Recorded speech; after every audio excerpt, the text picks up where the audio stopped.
Hi, I'm Cari Apostle, and this is a God story.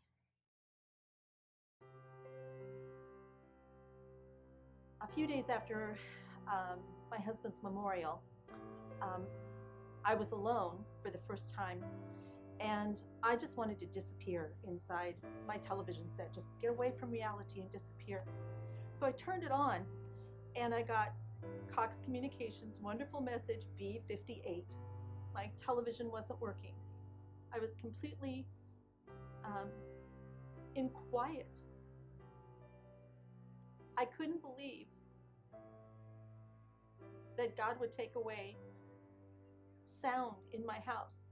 I couldn't get Ted back, but I could take steps to get the television back. So I called Cox Communication, which is not what I wanted to do.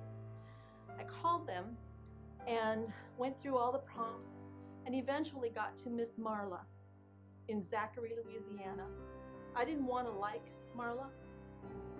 I didn't want to like her at all because she represented everything that was wrong with my life at that moment, but her southern drawl pulled me in. So I went through and I spoke with Marla and I explained her my situation, and she assured me in her wonderful southern way that she wouldn't leave me for one moment. She would stay with me until the television was fixed, and she did.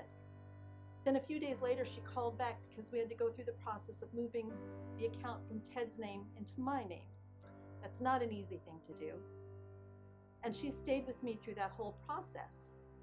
During the course of waiting for computers to do their thing, she and I got chatting with each other. She learned that my husband had passed. I learned that she was one of 10 children.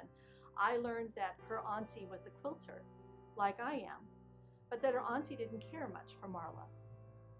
And suddenly I realized that quilt that I made just before Ted died, that was for Marla, and I didn't know.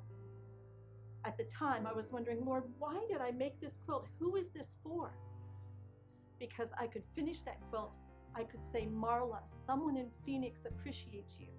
And I could send that quilt on to her. Well, I did that. And I sent it on a Saturday, and on last Tuesday, she got it. She called me, and she called me from her private line, not from her Cox Communication line. And I saw the call was coming from Cari, Louisiana. And she said, oh, Miss Cari, I am so thrilled to have this quilt. It's the most beautiful thing I have ever seen.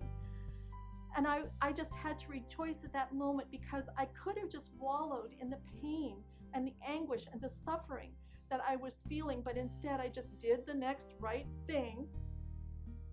And I went through the prompts, and God took that situation that was terror to me, of being alone in a quiet house suddenly, to being able to bless Marla. So thank you, Lord, for giving me the opportunity. That's my story.